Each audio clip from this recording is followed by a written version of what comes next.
là ó pé wọ́n ní ọmọ mi. Níbi tá a ti rí pé wọ́n ń ṣe bàbá wọn là ó pé wọ́n lárò lẹ́ni. Níbi tá a ti rí pé wọ́n ń ṣọmọ mi là ó pé wọ́n lákọ̀ọ́bí mi.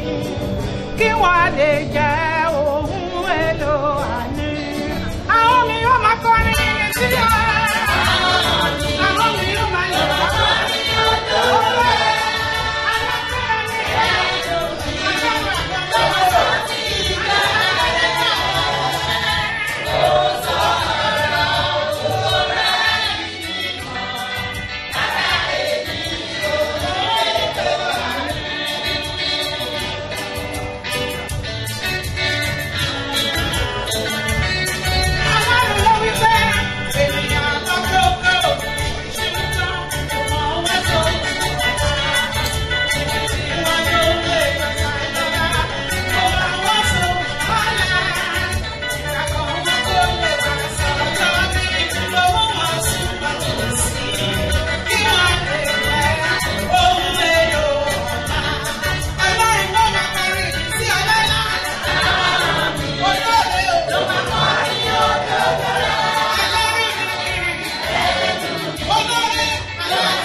Control, so why should I worry or fear? I know He holds the future, and I know He holds my hand. I know just as sure as I'm seeing Jesus, and I'm promised of my children. I believe, I believe, I believe. So why should I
àlàáfíà tó wà nínú ìjọ àti tó ń wò wá lórí afẹ́fẹ́ ẹ̀bùkún oníkálukú wa. Make today a wonderful day. Amen. Ó di ọjọ́ ìyanu. Make it a beginning of a new order. Amen. In Jesus' name we pray. Amen. Ẹ bá ti ń tẹ̀lé wa. We are on part 4. Abala kẹrin ẹ̀kọ́ tá à ń wò bọ̀ láwà. You as a chosen vessel Ìwọ gẹ́gẹ́ bí ohun èlò tí a yàn. are people of God will be brought out with joy and gladness. Bí ẹni Ọlọ́run, a ó mú ọ jáde pẹ̀lú ayọ̀ àti inú dídùn. I repeat, you as a chosen vessel and a people of God will be brought out with joy and gladness. Ìwọ gẹ́gẹ́ bí ohun èlò tí a yàn bí Ènìyàn ènìyàn Ọlọ́run. Ọlọ́run, wàá mú ọ jáde pẹ̀lú ayọ̀ àti inú dídùn. Psalm 105 verse 43. Orin Dáfídì orí karùnlélọ́gọ́rùn-ún Psalm ẹsẹ̀ 105 verse 43. Orin Dáfídì orí karùnlélọ́gọ́rùn-ún ẹsẹ̀ kẹtàlélógójì rẹ̀. Ó sì fi ayọ̀ mú àwọn ènìyàn rẹ̀ jáde àti àwọn àyànfẹ́ rẹ̀ pẹ̀lú orin ayọ̀. Those of you who are chosen, who are his people, I've said it regularly, God will bring you out of this crisis with joy and gladness. Tí a Amen. yàn tí ẹ sì jẹ́ ènìyàn rẹ̀, Ọlọ́run á mú yín jáde nínú àkókò yìí pẹ̀lú ayọ̀. Whatever you are passing through, Ohunkóhun tó bá ń là kọjá, apart from what the whole world is passing through, yàtọ̀ sí eléyìí tí gbogbo àgbáyé ń là God kọjá will bring lọ́wọ́lọ́wọ́. you out with joy and gladness. Amen. Ayọ̀ àti ìdùnnú. The whole world is only passing through a coronavirus crisis. Only a single demon is disturbing the whole world. Ẹyọ kòkòrò àrùn kan péré ló kàn sí yọ ayé lẹ́nu lọ́wọ́lọ́wọ́. Whatever is your own problem Ohunkóhun tó bá jẹ́ or your ìṣòro own challenges, àbí you will ìpèníjà come tirẹ̀. out with joy and gladness. Amen. Those who will pass away home at this time, they will go home with joy and gladness. Tó bá sì padà Amen. nírú àkókò yìí, tayọ̀tayọ̀ náà náà fi lọ. Who are the chosen is what is the first thing we define. And we Àwọn will wo only repeat in a little way before we go to where we are going this month. àwọn wo ni ẹni ni àwọn tí a yàn ní ohun àkọ́kọ́ tí a kọ́kọ́ wò. Are the chosen? Àwọn ẹni tí a yàn. That's the question that we must answer, because it is only the chosen who are the people of God. Àwọn Who wo are ni the ènìyàn chosen? Ọlọ́run, àwọn wo ni ènìyàn tí a yàn. Because this message is for the chosen vessel and the people of God. Ẹ̀kọ́ yìí ó wà fún àwọn ohun èlò tí a yàn àti àwọn ènìyàn Ọlọ́run. They are the people God promised to bring out of their challenges with joy and gladness. Àwọn ni ẹni tí Ọlọ́run ti ṣe ìlérí fún láti kó wọn jáde kúrò nínú ìpèníjà. We Wọ́n bá ní have to remind us in Ephesians chapter 1 láti rán wa létí nínú Éfésù Verse orí 4. kìíní ẹsẹ̀ ìkẹrin rẹ̀. that in God's plan, He has chosen us to be His own, chosen us unto the adoption of Christ since the beginning of the world, before the foundation of the world. Verse 4 and 5.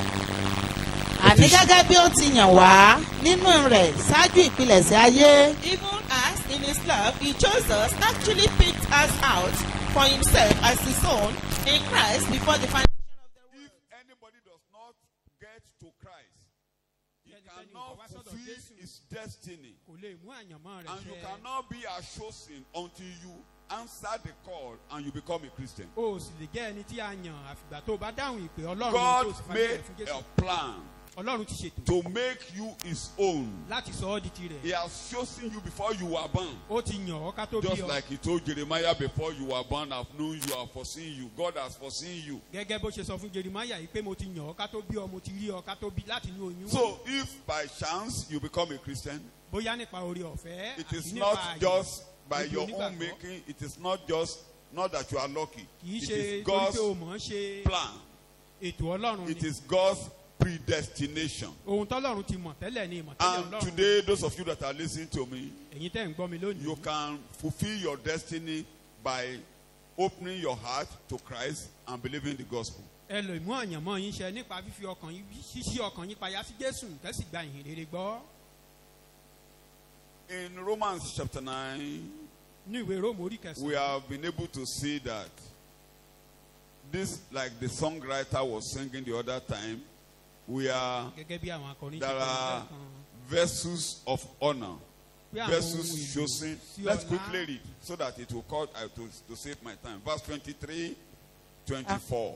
àti kí ó lè sọ̀rọ̀ ògo rẹ̀ di mímọ̀ lára àwọn ohun èlò àánú tí ó ti God pèsè has- ṣáájú fún ògo. God has a wealth of riches ọlọ́run ní ọrọ̀ àánú that he wants to impart unto people that he has prepared, those who will receive mercy. You can read it in English.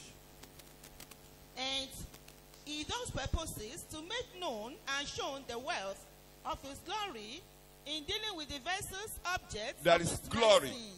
There is a wealth of glory, wealth of glory ọrọ̀ ògo that God will impart unto the vessels who have received God's mercy. tí ọlọ́run fẹ́ dà lé orí àwọn ohun èlò tí yóò gba àánú ọlọ́run. Which, And you he can, has, yes, which he has prepared beforehand for glory. you can understand that. He has prepared this long ago ó ti múra ilé yìí sílẹ̀ that lọ́jọ́ these pípẹ́ people will enter into my glory. bí àwọn ènìyàn wọ̀nyí á wọnú ògo And mi these people will not enter into my glory until they receive mercy. wọn ò sì lè wọnú ògo mi àfìgbà tí wọ́n bá rí àánú mi gbà. And this mercy only came down when Jesus was crucified and the blood was taken to the altar in heaven. àánú yìí ó sì wá nígbà tí a kan Jésù mọ́ àgbélébù tó gbé ẹ̀jẹ̀ lọ síbi pẹpẹ sí So orí as pẹpẹ. many of you as hold on to the blood of Jesus on the altar, bí ọ̀pọ̀lọpọ̀ ṣe ń rọ̀ mọ́ ẹ̀jẹ̀ Jésù tó wà níbi pẹpẹ lónìí the sword of judgment on you will be over. idà Amen. ìdájọ́ oore kọjá lórí wa. God will not only overlook, he will erase completely your sins. kì í ṣe pé ó bóyá ọlọ́run á fojú fo ẹ̀ṣẹ̀ yín ṣùgbọ́n á parẹ́ pátápátá. Because the Bible has said, we talk of the suffering of Christ and the glory that will follow. bíbélì ṣe sọ ṣáájú ìyà Kristi àti ògo tí ó ń tẹ̀lé. Those of you that are passing through sufferings from Adam, ẹ̀yin tẹ̀ ń la ìyà kan kọjá Jesus láti pàṣẹ has Ádámù. identified with us in suffering Jésù ti darapọ̀ mọ́ wa nínú ìyà to take us into glory. láti mú wa wọnú ògo. And you cannot enter into that glory. a sì lè wọnú ògo Your yìí. suffering cannot come to an end until you receive God's mercy. ìyà wa ò sì lè parí àfìgbà tá a bá gba àánú So you ọlọ́run. will only come to the blood on the altar. àárọ̀ mọ́ ẹ̀jẹ̀ said, tó wà níbi pẹpẹ. If anybody hears my word Jésù Kristi ní tí and ẹnikẹ́ni bá believe gbọ́ ọ̀rọ̀ on mi him that sent me, tó sì gba ẹni tó rán mi I gbọ́. give him eternal life. mo fún irú ẹni bẹ́ẹ̀ ní He ìyà has nípẹ̀kun. passed from judgment. He has passed from judgment unto ó life. ti ré ìdájọ́ oore ikú So kọjá the sí sword of judgment will never come over you. torí náà idà ìdájọ́ kò ní wá The sórí ayé sword wa of mọ́. judgment will not come over you. idà ìdájọ́ ò ní wá sórí So I'm ayé only wa mọ́. emphasizing one fact, mo kàn ń tẹnumọ́ kókó that kan come to Christ this morning, pé ká wá sọ́dọ̀ Jésù whosoever láàárọ̀ you are, ẹnikẹ́ni yòówù the kó jẹ́. mercy of God will flow unto you. àánú ọlọ́run á ṣàn lé ọ You don't lórí. need to do anything about it. o ò ní iṣẹ́kíṣẹ́ láti ṣe nípa rẹ̀. Those who are not a people, God will make you a people. àwọn tí ò tí ì di ènìyàn ọlọ́run á Today sọ you ọ́ may di be ènìyàn you rẹ̀. may be nobody. God O will lè- make you o somebody. lè má jẹ́ nǹkan kan lónìí ṣùgbọ́n ọlọ́run á It is sọ ọ́ di not nǹkan what kan. people are talking about you that matters. It is what God has spoken about kì you. í ṣe ohun tí àwọn ènìyàn ń sọ nípa rẹ̀ ló ṣe pàtàkì bí kò ṣe ohun tí God ọlọ́run sọ has nípa spoken rẹ̀. good about you. ọlọ́run sì ti sọ ohun rere And nípa what God rẹ̀. has spoken about you will come to pass. ohun tí ọlọ́run ti sọ Amen. nípa rẹ̀ yóò wá sí ìmúṣẹ. Our subtitle this morning, àkòrí tá a fẹ́ wò láàárọ̀ yìí. God has made a name for himself that endures forever. ọlọ́run ti ní orúkọ fún ara rẹ̀ tó faradà títí láéláé. You can read that in Nehemiah chapter 19, ìwé Nehemiah orí verse 10. I'm using the last part of verse 10, but read the whole verse. Nehemiah chapter 19, verse 10. Chapter 19. Chapter 9. I'm sorry, not 19. 9. Chapter 9. That's a typographical ìwọ sì error. rí ìpọ́njú àwọn bàbá wa Chapter 9. Chapter 9. Nehemiah chapter 9. àti iṣẹ́ ìyanu hàn lé ara Fáráò àti lé ara gbogbo ìránṣẹ́ rẹ̀ àti lé ara gbogbo ènìyàn ilẹ̀ rẹ̀ nítorí ìwọ mọ̀ pé wọ́n hu ìwà ìgbéraga sí wọn ìwọ sì fi orúkọ fún ara rẹ bíi ti òní yìí. You have made a name for yourself. Take it in English. You sent miraculous signs and wonders against Pharaoh, against all his officials, and all the people of his land. For you knew how arrogantly the Egyptians treated them. You made a name for yourself, You made a name for yourself. which Ó ti remains orúkọ to fún this ara rẹ̀ day. lónìí. So, my subtitle is, He has made a name for himself that endures forever. kókó tá à ń wò láàárọ̀ yìí sọ wípé ọlọ́run ti fi orúkọ fún ara rẹ̀ tó sì paradà títí láéláé If we go tó wà back to títí láéláé. Genesis chapter 1, where we say God, the word God, Elohim, El means strength or the strong. Ar means to swear, binding himself with an oath. The word Elohim means God bind himself with an oath. So his original name is a strong, very strong, and he has bound himself with an oath. That's the word Elohim. ìtumọ̀ orúkọ tí wọ́n sọ fún wa yìí ni pé ìbẹ̀rẹ̀ rẹ̀ ó jẹ́ ipá tí ó wà títí láéláé. ẹni tó ní ipá tó fi ìbúra pẹ̀lú ìbúra ló fi gbé ara rẹ̀ ró ó fi ara rẹ̀ búra. and uphold himself with an oath. Thank you very much. That's Elohim in Genesis chapter 1. When you get to Genesis chapter 2, there we had Lord God, that is Jehovah or Yahweh. Jehovah or Yahweh or Yahweh. That self-existing. ẹni tó wà. Tó dá wà. He that is and he who he is. Tó sì wà. In other words, lọ́nà mìíràn. as he has spoken to Moses in Exodus chapter 3 verse 14. bó ṣe bá Mósè sọ̀rọ̀ ní ìwé I am that I am. pé èmi ni. I am that I am. èmi ni ẹni tó ń jẹ́ èmi ni. That is Exodus chapter 3 verse 14.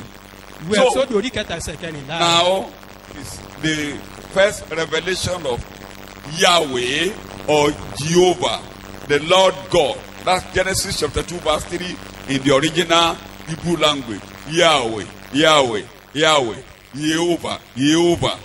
Jehovah, Yahweh, ibi tá a I am that I am. pé èmi ni ẹni tó ń jẹ́ èmi ni. Now, the question we want to answer. ìbéèrè tá a fẹ́ dáhùn sí.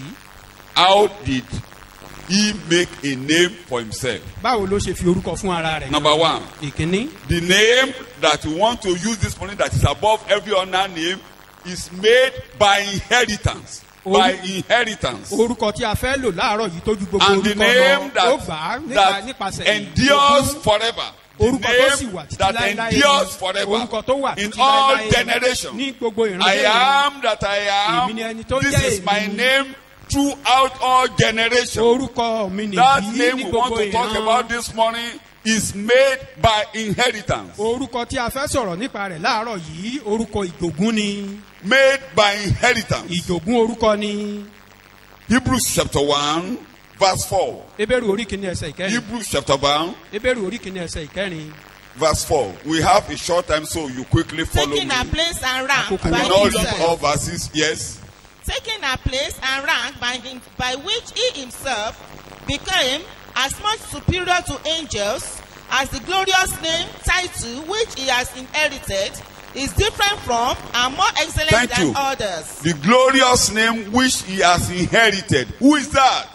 God in sundry times has been speaking to our fathers. In these last days, he has spoken by his son, Jesus, who he has made the head of all things, who obtained a name by inheritance. Ọlọ́run ẹni ní ìgbà púpọ̀ àti ní onírúurú ọ̀nà tó ti bá àwọn bàbá wa sọ̀rọ̀ ṣùgbọ́n ní ìsinsìnyí ó ń bá wa sọ̀rọ̀ nípasẹ̀ ọmọ rẹ̀ Jésù Kristi. So Jesus obtained this everlasting name by inheritance. Jésù ń gba orúkọ láéláé yìí nípa ìjogún. Number 2. ìkejì. This name was obtained through the work of redemption. orúkọ yìí ó tún gbà á nípasẹ̀ He ìràpadà. humbled himself even unto the death of the cross. ó rẹ ara rẹ̀ sílẹ̀ títí dé He ibi came, tí orí he ti suffered, àgbélébùú. he suffered. ó jìyà. After suffering lẹ́yìn glory, ìjìyà ògo. God highly exalted him Ọlọ́run sì and wá gave ga him a gidigidi. name above every name ó wá fún un ní orúkọ tó ga jù gbogbo because orúkọ he lọ. died. torí pé ó kú He suffered with us. ó jìyà pẹ̀lú wa. He conquered death. He conquered the ó devil. borí ikú ó borí He èṣù. took the key of hell ó gba kọ́kọ́rọ́ ọ̀run àpáàdì and death. àti ikú. He became, all authority was given to him. gbogbo àṣẹ Because gbogbo of agbára láyé that, làwọn fi lè God lọ́wọ́. highly exalt him. torí eléyìí ọlọ́run And wá gbé ọgbà now gidigidi. gave him a name ó sì wá fún ní orúkọ that is above all names. tó borí gbogbo That orúkọ. this name will stand forever. pé orúkọ yìí At gbọ́dọ̀ wà this sí name, láéláé. every knee shall bow. ní pípe orúkọ yìí gbogbo ekún We yóò are sì máa coming to wólẹ̀. it. Every knee must bow. gbogbo ekún gbọ́dọ̀ wólẹ̀. Either below the ground, yálà ní in ìsàlẹ̀ in ní ọ̀run heaven, àpáàdì, ní anywhere. ọ̀run àbí níbikíbi. Anywhere you say, in the name of Ibikíbi tí a bá Jesus, ti pe orúkọ every Jésù, knee must bow. gbogbo ekún ní láti If you wólẹ̀. believe that this morning, close your eyes and say, in Tó the o name bá of gba Jesus, ilé this yìí time. gbọ́, In the name of pe Jesus. orúkọ Jésù yìí 3 times. In the ní ìgbà name of mẹ́ta. Jesus. in the name of In Jesus. the ní name of orúkọ Jesus. Jésù. Every forces of darkness warring against the church, bow. kí gbogbo agbára òkùnkùn tó ń Bow. gbógun ti ìjọ kan máa tẹríba. Bow. Bow.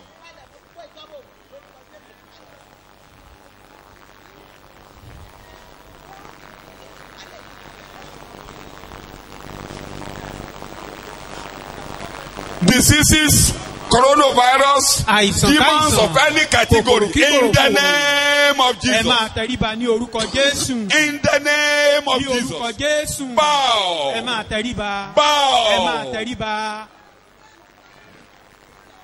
In Jesus' name, I pray. ní orúkọ Jésù ni a gbàdúrà.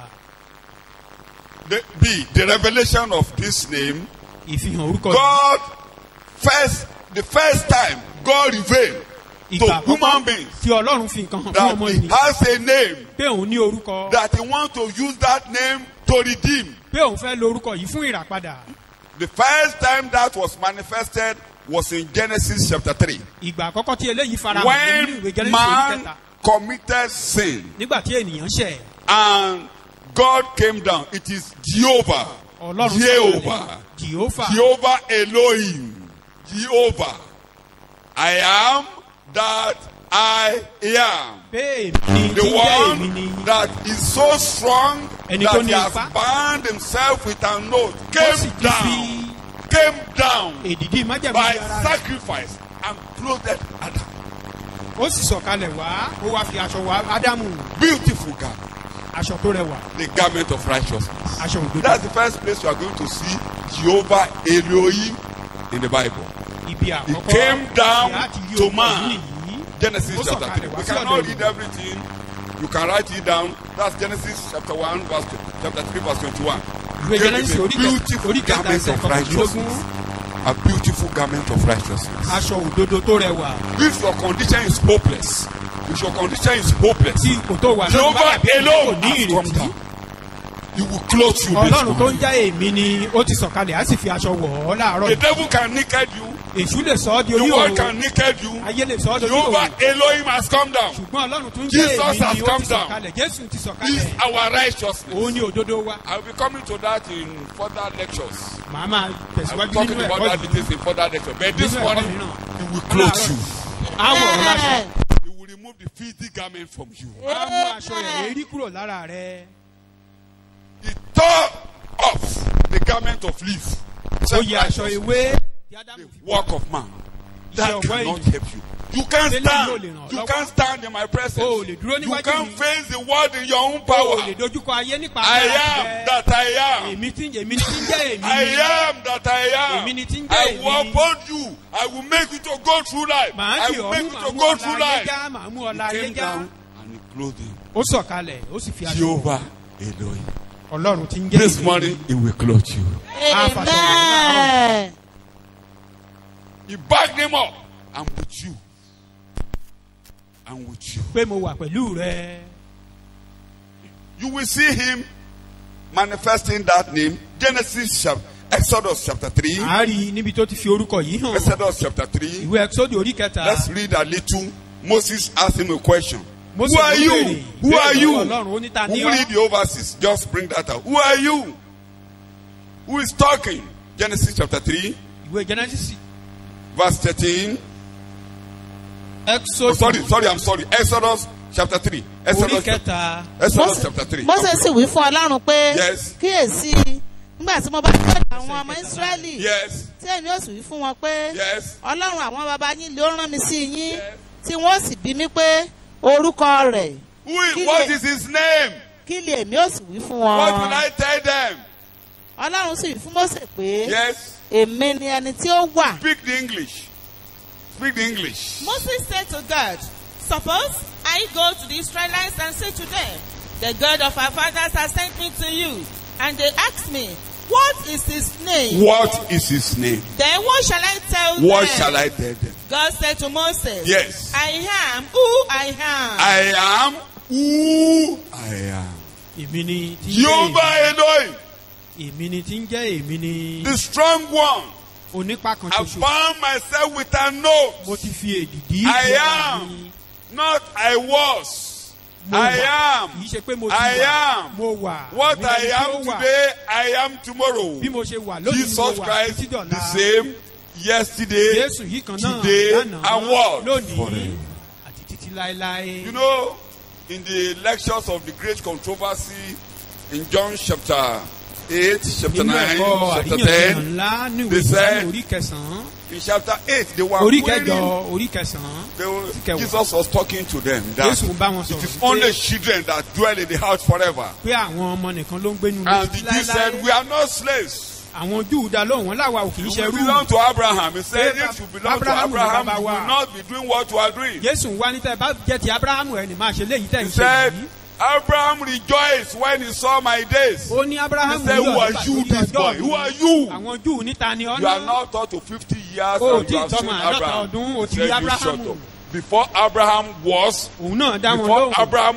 Abraham was, I am. ó ní kí Ábúráhámù tó wà èmi I tí mo am. ní yìí. He's present with you now. ó wà lọ́dọ̀ rẹ̀ No, lọ́wọ́lọ́wọ́ I báyìí. am with you always. kíyèsí mo wà He's pẹ̀lú here yín. today. I am láéláé, that I nígbà am. gbogbo. Say ó it wà out. níbí lónìí. I am that I am. pé I am èmi ni tí that ń I jẹ́ am. èmi. Close your eyes and say, you are present with me. díjú rẹ kó sọ You pé are ó wà present pẹ̀lú with mi. me. ó wà pẹ̀lú You are mi. here. I am. I am. I am.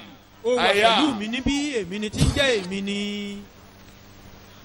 What you did yesterday, you will do today. ohun tó ṣe lánàá wà tún You ṣe have not lónìí. changed. You Ó have yí not padà. changed. You have not changed. ó yí padà. Say amen. àmín. Say amen. àmín. In Exodus chapter 6, inú ìwé Ẹ́kísódù orí kẹfà when you look at verses 1 to 3, láti ẹsẹ̀ kìíní sí that kẹta is rẹ̀. why he said, you will see me in action now. You òun can ló quickly wàá rí mi read. I nínú won't iṣẹ́ rush. nísinsìnyí. nígbà náà ni Olúwa wí fún Mósè pé Yes. Then the Lord said to Moses, nígbà yìí ni ìwọ ó rí ohun tí èmi ó ṣe sí Fáráò. Yes. now you shall see what I will do to Pharaoh.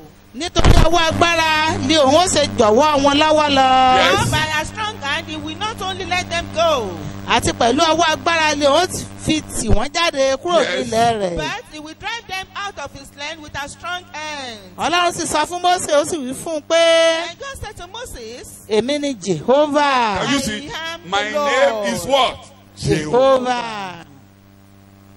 The revelation of Jehovah, the manifestation of Jehovah is what we want to consider. The ìfihàn orúkọ name Jèhófà that yìí endures forever. ìhun tí a fẹ́ wo orúkọ My- tó wà títí You can láéláé. finish. You can finish. I am Èmi sì to fẹ́- Abraham, Yes. to Isaac, and to Jacob as God Almighty El Shaddai. èmi sì farahàn orúkọ Ọlọ́run Olódùmarè ṣùgbọ́n orúkọ mi Jehovah ni wọn kò fi My mọ̀ mí. revelation, El Shaddai, the Ìfihàn mi. all-sufficient God, Pé- I can provide, I'm sufficient for you. Ọlọ́run onípàkọ́ Abraham náà has pé mo tó never fún knew ọ. the revelation of Jehovah. Pé He Abrahamu knew me, kò mọ he orúkọ knew me Jèhófà as yìí. El Shaddai, he knew me as other names, but this revelation ó lè mọ is orúkọ a mi hidden mìíràn o revelation. ṣùgbọ́n And eléyìí begin ìfihàn to yìí manifest myself as Jehovah. Mo ti bẹ̀rẹ̀ sí Jehovah, ní fi orúkọ mi hàn Jehovah, gẹ́gẹ́ bí Jehovah. Jèhófà. Shout hallelujah. Ẹ kí hallelujah. Shout hallelujah. Hallelujah. And to cut the story short, I won't, because láì fàágùn. my lecture is based on the revelation of the name of Jesus to the Israelites. This is the ẹ̀kọ́ beginning. yìí agbèka And orí you all ìfi know, orúkọ Jésù fún àwọn you all Ísírẹ́lì. know, by the time he began to come out as Jehovah in Egypt, gbogbo alamọ̀ pé nígbà tó bẹ̀rẹ̀ sí ní fi ara rẹ̀ hàn gẹ́gẹ́ bí the Jèhófà nílẹ̀ name he Íjíbítì. established for himself then stands till today in Israel and in the whole world. orúkọ tó ti gbé kalẹ̀ fún ara rẹ̀ nígbà náà ó wà títí dòní àti káàkiri gbogbo The ayé. Egyptians thought they could compare with him. àwọn ará Íjíbítì rò pé wọ́n lè wọ́n lè After farawé some orúkọ time, rẹ̀. they were fed up. Nígbà tó yá wọn ò ní pamọ́. And greatly, the greatest place of revelation of Jehovah, the greatest place, Ìfihàn orúkọ yìí tó lágbára jù. started by sacrifice. Ó bẹ̀rẹ̀ nípa. And that's where I'm going this morning. That's where I'm going this morning. That revelation, that's where I'm going this morning. But before then, let me say this. How does it affect us? Báwo ló You are ṣe not báwo ló ṣe kàn Israelites. How wá? does it affect us? Báwo lọ̀rọ̀ orúkọ yìí ṣe kàn wá? The writer of Hebrews told us, Ẹni tó kọ ìwé Chapter Hébérù 2. jẹ́ kó yé wa ní ìwé Hébérù orí kejì. chapter 2, Orí kejì for time's sake, let me begin from verse 9. láti ẹsẹ̀ ìkẹsàn torí But àkókò when you are wa. reading it, you can begin from verse 9, but start from verse 9. Hebrews chapter 2.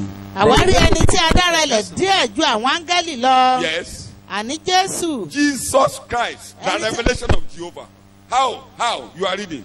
ẹni tí a fi ògo àti ọládélé adé Yes. nítorí ìjìyà ikú. Yes. kí ó lè tọ́ ikú wò fún olúkúlùkù He ènìyàn nípa oore removed ọ̀fẹ́ his Ọlọ́run. glory and he tasted death for everybody by the will of God. He tasted death Ó for tọ́ ikú wò everybody fún gbogbo ènìyàn. because he tasted death. Torí pé ó tọ́ ikú wò. Something happened after that. Read Ilé it kan both in ṣẹlẹ̀ English lẹ́yìn and rẹ̀. Yoruba because he tasted death. You are reading. Yes. Why did he taste it? nítorí pé ó yẹ fún un. Yes. nítorí ẹni tí ohun gbogbo ṣe wà. Yes. àti nípasẹ̀ ẹni tí ohun gbogbo wà. Yes. ní mímú àwọn ọmọ púpọ̀ wá sínú ògo. You read it in English. But we are able to see Jesus, who was ranked lower than the angels for a little while, crowned with glory and honor because of his having suffered death. He noted that by the grace, unmerited favor of God, to us sinners, he might experience death for every individual person. Why? Why For did he experience that? It was an act worthy of God and fitting to the divine nature, that he, for whose sake and by whom all things have their existence, in bringing many sons into glory. Because of my time, the point I'm making. Ẹ jẹ́ ká He kíyèsí kókó tasted wọn. death so that he can take many sons unto glory. Ó tọ́ ikú wò kí a lè Don't kó forget ọ̀pọ̀lọpọ̀ wọn wọnú ògo. why did Ká máa Jesus rántí ikú wò. tasted death for everybody Ó tọ́ ikú wò fún gbogbo that will ènìyàn. bring sons out of death Kí ó lè and kó àwọn take ọmọ them jáde. to glory. Kó lè kó wọn wọnú That ògo. he becomes the captain of our salvation. Kó lè di balógun So ìgbàlá he wa. suffered, you won't suffer. Ó ti jìyà. Amen. He died, you won't die. Ó kú. Amen. He went to judgment, you won't go to Ó wọnú judgment. ìdájọ́ lọ àní wọnú We'll ìdájọ́. be going to details as we go, continue the lecture. Bá a bá But ṣe ń tẹ̀síwájú Now, nínú ẹ̀kọ́ yìí, a máa because- kó jinlẹ̀ sí i.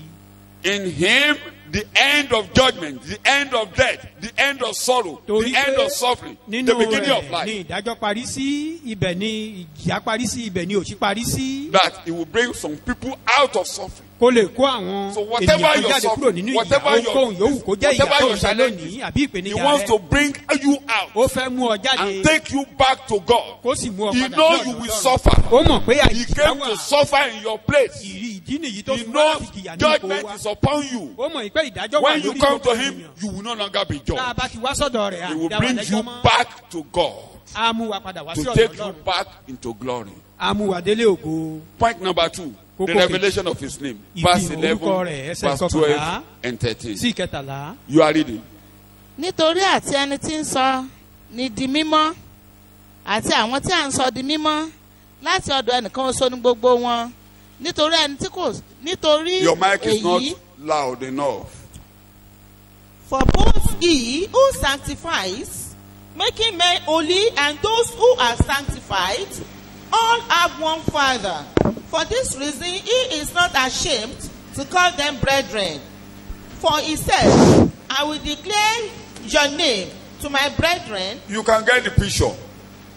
He became our friend, as he Ó di ọ̀rẹ́ said wa. in John chapter Gẹ́gẹ́ bí ó ti sọ 15. ní If ìwé you are Jòhánù following my orí Tuesday karùn-ún. Bible study lecture, he Ẹ bá jẹ́ became pé our ẹ̀ ń tẹ̀lé friend. ẹ̀kọ́ ọjọ́ He became our brother. ìṣẹ́gun tá à ń ṣe. And he died for us, one, to take so many unto glory. Ó Number kú 2, fún to wa kó lè kó ọ̀pọ̀ wọnú reveal, get ògo. my point, to reveal your name among my brethren. Kó lè fi orúkọ rẹ̀ hàn láàárín àwọn Ẹ sọ ènìyàn Yorùbá rẹ̀. ẹ̀ fún wọn kan gbọ́. Èmi Nítorí- yóò sọ̀rọ̀ orúkọ rẹ láàrin Wípé- àwọn ará mi. wípé èmi ó sọ̀rọ̀ orúkọ rẹ fún àwọn ará mi àwọn ará mi. lé àárín ìjọ lè èmi ó kọrin ìyìn rẹ láàrin ìjọ kò tí ì tán èdè kan wà bẹ́ẹ̀ tó lágbára. àti pẹ̀lú yes èmi ó gbẹ́kẹ̀ mi lé e bẹ́ẹ̀ ni. àti pẹ̀lú kíyèsí èmi àti àwọn ọmọ tí ọlọ́run fi fún ẹgbẹ́ mi nìyẹn àwọn ọmọ tí ọlọ́run ṣe kéne. I tí ọlọ́run ti fún mi. and my So children. I'm talking this morning to those who have given their life to Christ. Àwọn Nobody tí can mo bá come to sọ̀rọ̀ láàárọ̀ Christ yìí until God calls Ni you. àwọn tó ti fi ayé wọn fún become Jésù. his Sẹ́ni tó lè own. wá sọ́dọ̀ Ọlọ́run. You become tó bá the ṣe pé a- people of God. Wàá wá di ènìyàn Ọlọ́run. You become one with Christ. Wàá wá di ìkan pẹ̀lú Kristi. God will now reveal his name. He will give you a ticket. He will give you a free ticket to pass through the world.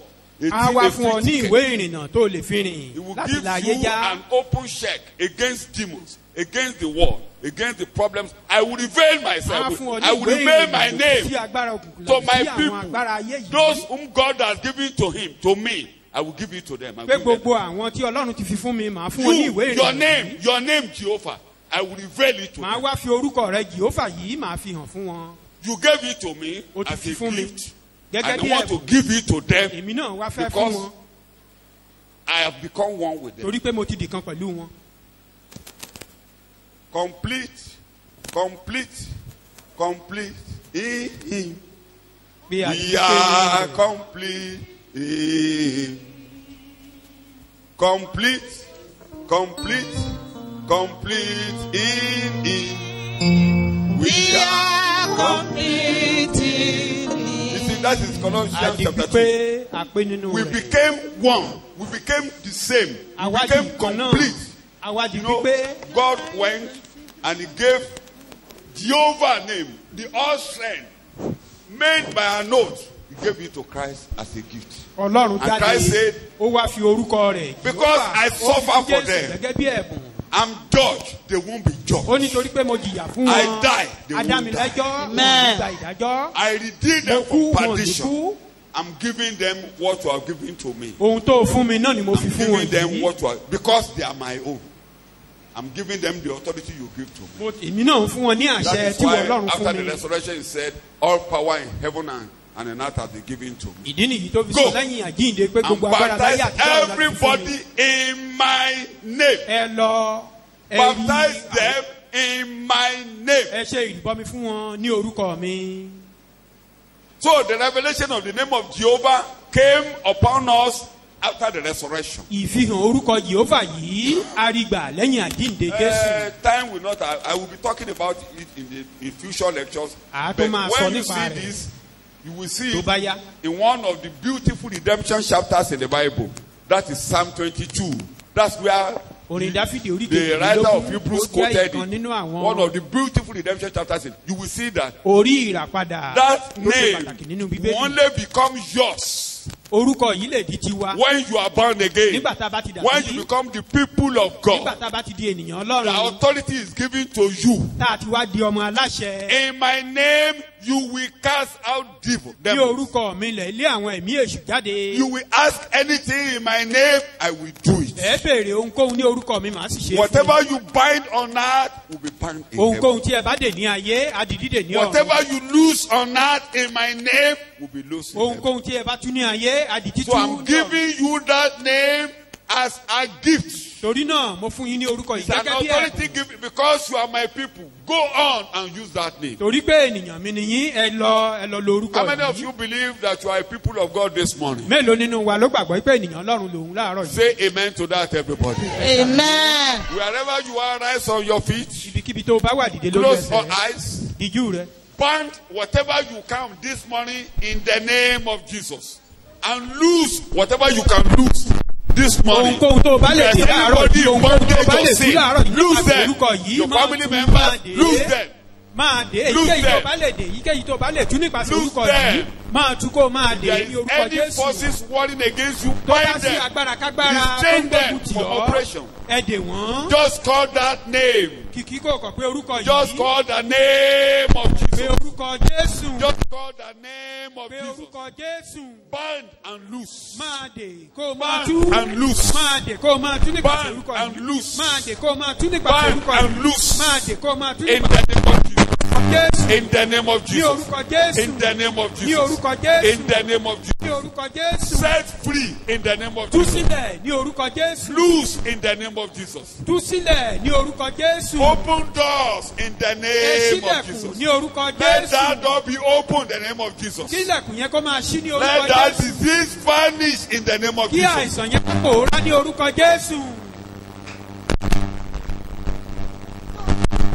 Ní orúkọ Jésù As ni a people gbàdúrà. of God, we will all declare this morning, the church in Nigeria will no longer be locked up. Gẹ́gẹ́ bí ènìyàn Ọlọ́run àpàṣẹ láàrin. Let the door for the church be open totally in the name of Láti In fi the sí ní name orúkọ of Jésù. Jesus. In the name of Jesus. In the name of Jesus. Open door for the church of God. Kí ilẹ̀kùn kó Open máa door ṣí for the sílẹ̀ fún church of ìjọ ní God. orúkọ Jésù. Open door for the church Kí of God. ilẹ̀kùn kó máa ṣí sílẹ̀ fún ìjọ ní We orúkọ must go Jésù. out and evangelize the world. A ní láti jáde láti polongo Anything ìrere. that will lock us up, let the Ohunkóhun door be tó bá open in the name of Kí Jesus. ilẹ̀kùn kó máa ṣí ní orúkọ Jésù. Paul said, God has given us an open door. Paul God, ní Ọlọ́run in fún wa the ní name kó of sílẹ̀ Jesus, kalẹ̀ give níwájú us wa. an open door. À ń give pàṣẹ us an láàárọ̀ open yìí. door. Kí ilẹ̀kùn kó máa ṣí sílẹ̀ Give fún us wa. an open door. Kí ilẹ̀kùn kó máa ṣí Let sílẹ̀. us move everywhere and declare your name, O Ká God. máa lọ káàkiri ká máa polongo orúkọ rẹ. In Jesus' name we pray. Ní orúkọ Jésù. Those who are Ní bound àdúrà. in sicknesses listening to me this morning, I loose you in the name of Jesus. Àwọn tí àìsàn dè mo tú wọn sílẹ̀ Be free pẹ̀lú agbára in níbẹ̀ the name lórúkọ of Jésù láàárọ̀ yìí. Ẹ dòmìnira lórúkọ Jésù. Sit down. Ẹ jẹ́ ká jókòó. He made an everlasting name for himself.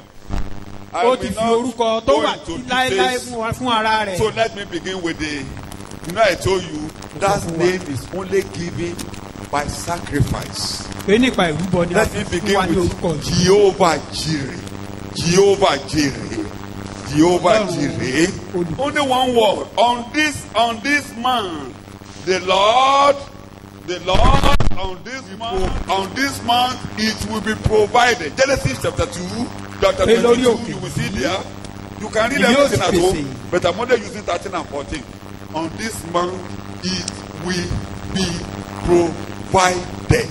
Lórí òkè yìí ni yóò ti pèsè rẹ̀. abrahamu sì gbé ojú rẹ̀ sókè ó fi ìwo rẹ̀ há ní pàǹtírí abrahamu sì lọ ó mú àgbò náà ó sì fi rúbọ sísun ní ipò ọmọ rẹ̀.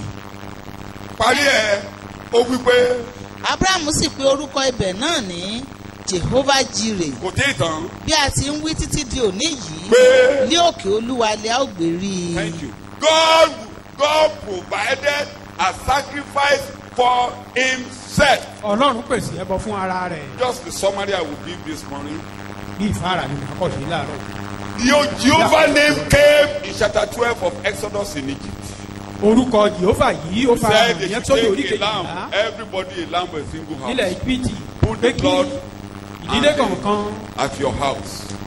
In John chapter 1 verse 29, the lamb of God that was sacrificed before the foundation of the world.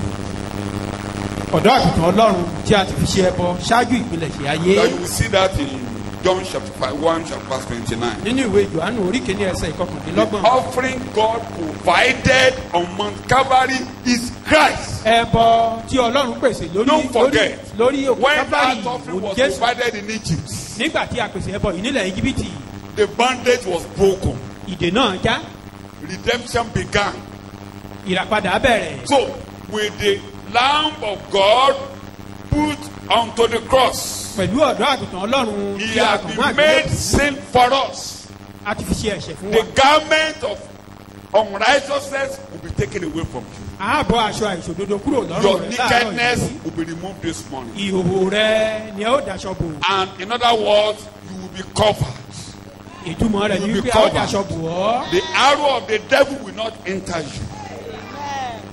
The Ọfà arrow of the devil will not enter you. ọfà ọ̀tá kò ní lè wọlé sí The ọ̀daràn mọ́. sword of God's judgment will never enter your house. Ìjà Ọlọ́run kò ní wá sí ilé When I ìlú. see the blood, I will pass Pé over tí mo you. bá ti rí ẹ̀jẹ̀, Evil yín will kọjá. pass over you. Ibi ara èyí kọjá. Judgment will pass over you. Ìdájọ́ ara èyí kọjá. Judgment will pass over you. Ìdájọ́ ara èyí kọjá. They have been made sin for us. A ti fi ṣe ẹ̀ṣẹ̀ fún wa. Carry your sin to the cross this morning. Gbé ẹ̀ṣẹ̀ rẹ lọ síbi Just àgbélébùú. come, just as you are. Wá gẹ́gẹ́ bó ṣe The rí. blood of Jesus will wash your sin Ẹ̀jẹ̀ away. Jésù rẹ̀ sì wọ ẹ̀ṣẹ̀ rẹ nù láàárọ̀ yìí. All that is working against you is over. gbogbo ohun tó ń ṣe lòdì sí ọ ó ti Days kọjá of darkness is over. ọjọ́ òkùnkùn ti kọjá lọ The causes of Egypt is over. ẹ̀gún ilẹ̀ Íjíbítì ti The ré kọjá diseases of Egypt is over. àwọn àìsàn ilẹ̀ I Íjíbítì ti declare kọjá lọ. regularly, the diseases they are mentioning in town is not for you. mo tún pa á láṣẹ pé gbogbo àìsàn tí wọ́n ń It's dárúkọ not nígboro for you. kì í ṣe fún ọ lórúkọ Jésù All that was against us. gbogbo ohun tó God lòdì caused- fún tó lòdì sí wa. Let me say it in my single songwriter. kí n lò ó nínú èdè ọkùnrin olórin mi Ibi kan. tí ẹ̀gún gbé dé kí ìbùkún ó máa ṣàn níbẹ̀. continue to flow where Kí ẹ̀gún causes yé end. jà nílẹ̀ mọ́. Sọ Cause bẹ́ẹ̀ to kill. ẹ̀gún ò ní jà lórí ayé mi mọ́. Cause will never reign over my life again. Sọ bẹ́ẹ̀ ẹ̀gún ò ní jà lórí ayé mi Say mọ́. he that cause will never reign over my life. Jésù ṣe ẹ̀gún. Àfi Jésù ṣe ẹ̀ṣẹ̀. Àfi Jésù. tí ń ṣe gbogbo fún mi. Torí náà mo ti bọ́. àfijẹ́ tí ń ṣe ẹ̀ṣẹ̀. àfijẹ́ tí ń ṣe ẹ̀ṣẹ̀. àfijẹ́ tí ń ṣe gbogbo fún mi. Ọ̀pẹ lórúkọ Jésù. Wherever Gbogbo you ohun tó are, tinú ẹ̀gún jáde kò ní bá mi jà. name, in the name Ìwọ of ilẹ̀ ò ní ṣọwọ́ òdì sí anything mi. emanates from causes The white devil ní contrary ṣọwọ́ against sí me. Àìsàn Now, káìsàn. not contrary. Coronavirus. Sicknesses will not Gbogbo run eléyìí tó bá contrary jáde against kò ní me. ṣọwọ́ òdì sí mi. Call it any name. Èmi They á will not jáde run contrary. láyọ̀.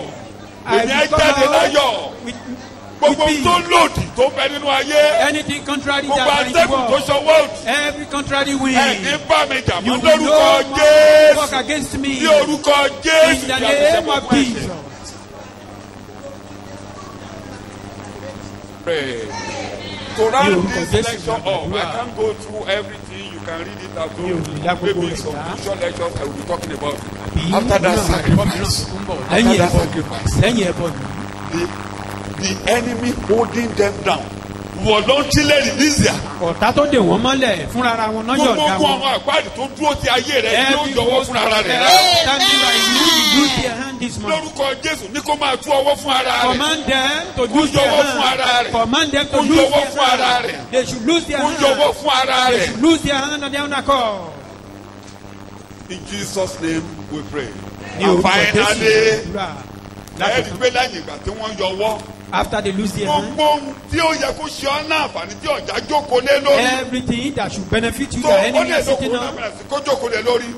Ẹ̀ ń jáde lọ sí gbòòrò báyìí. Ẹ̀ ní nájà mẹ́ta You mẹ́rin. are going out now. You will You are buy. already blessed. Àti di ẹni You are ìbùkún. already Àti di blessed. ẹni ìbùkún náà.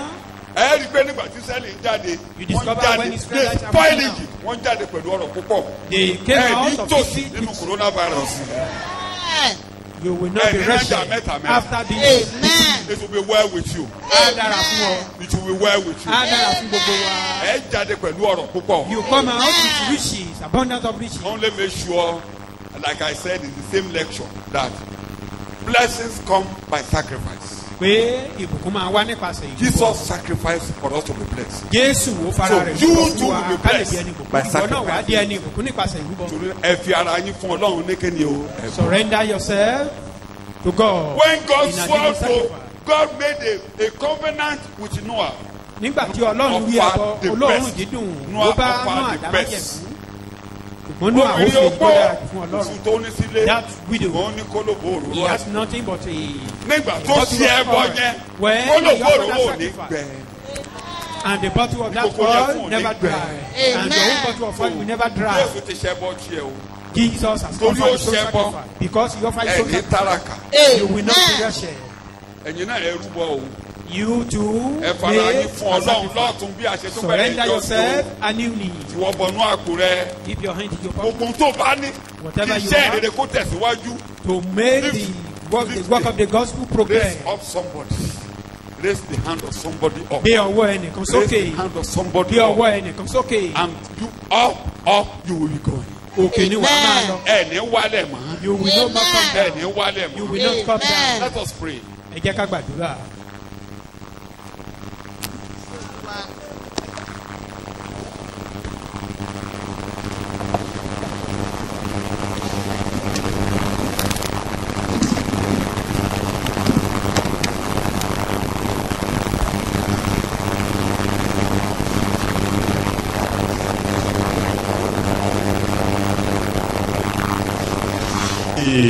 Olúwa wa. In Jesus' name. Bàbá mi máa dúpẹ́ lọ́wọ́ yín. Our Holy Father, we thank you. Torí pé ẹ̀yin ni Ọlọ́run You wa. are our God. Àwa ni ènìyàn We yín. are your people. Torí tiwa lẹ́sìn wá. For our sake, you came to Tẹ́ us. ẹ farada gbogbo nǹkan tẹ́ ẹ farada You ni. endure so much things for Ẹ us. fi ara yín sí ẹbọ nítorí ètí You wa. offer yourself a sacrifice. Agbórúkọ yín ga Ọlọ́run wa lórúkọ Jésù Kristi. Olúwa gba ọpẹ́ wa. Receive praises in Jesus. Nípa ẹbọ kan ṣoṣo yìí. Sacrifice. Ní ilẹ̀kùn ti ṣí fún The wa. door is open for all. Àti wádìí ẹni tí ilẹ̀kùn yìí tì mọ́mọ́ tí ilẹ̀kùn ò lè tì mọ́mọ́. Door can no more shut against us. Adúpẹ́ bàbá mímọ́. Thank you, our Lórúkọ Jésù Olúwa gba ọpẹ́ wa. Receive Amen. praises in Jesus. Nínú ìgbàgbọ́ yìí la wá ń lọ. In this faith we are going. Pé lórúkọ Jésù That in the name of Jesus. ilẹ̀kùn ò ní tì mọ́ wa. The door will not shut against us. Pé lórúkọ Jésù That Kristi in the yìí name of Jesus. eléyìí tá a fi fún wa. That we have been given. Gbogbo nǹkan tá a ti ṣí sílẹ̀ torí pé a kọ́ wípé ohun tí a bá ti dè láyé.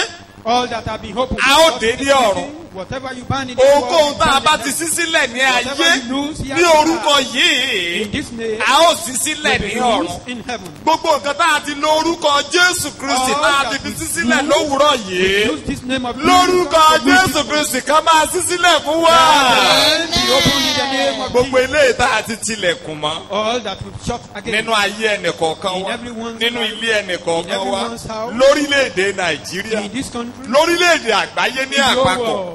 lórúkọ Jésù Kristi kí ilẹ̀kùn kó tì mọ́ wọn o. Let the door be shut against them. Ògo ni forúkọ yín Glory Ọlọ́run. be to your name. Ògo ni forúkọ yín Glory Ọlọ́run. be to your name. Jésù Kristi Olúwa wa.